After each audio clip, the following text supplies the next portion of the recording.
l'affaire prend de l'ampleur. Le parquet de Paris a ouvert une enquête, lundi 6 novembre, après les menaces de mort visant Charlie Hebdo qui pullulent sur les réseaux sociaux.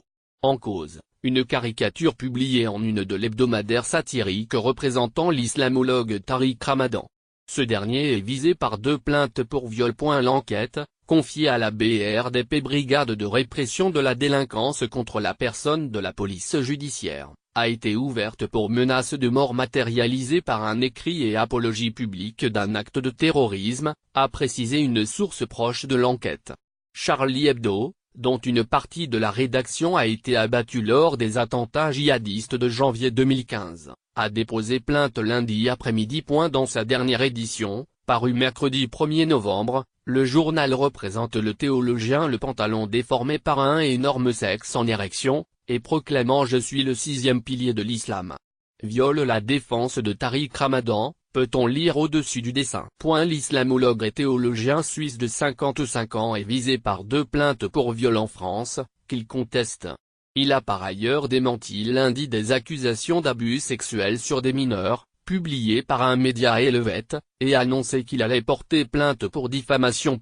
Interrogé sur l'angle choisi pour ce dessin, le directeur de la publication RIS a fait valoir sur Europe 1 que Tariq Ramadan se présentait lui-même comme un islamologue, comme un sachant, c'est pourquoi le dessin fait référence au 6e pilier de l'islam. Le djihad. Les 5 piliers de l'islam constituent le fondement du mode de vie islamique: la profession de foi, la prière, la zakat, l'aumône, le jeûne du mois de Ramadan et le pèlerinage à la Mecque, censé être accompli au moins une fois dans sa vie pour ceux qui en ont les moyens.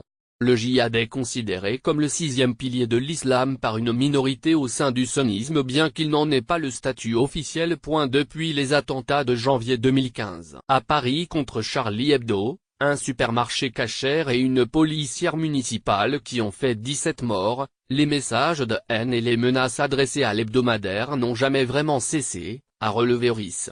Et d'ajouter: c'est toujours difficile de savoir si ce sont des menaces sérieuses ou pas, mais par principe, on les prend au sérieux et on dépose plainte. Le 7 janvier 2015, les frères Kouachi avaient abattu 8 collaborateurs de l'hebdomadaire dont 5 dessinateurs, un invité du journal, un agent d'entretien et 2 policiers.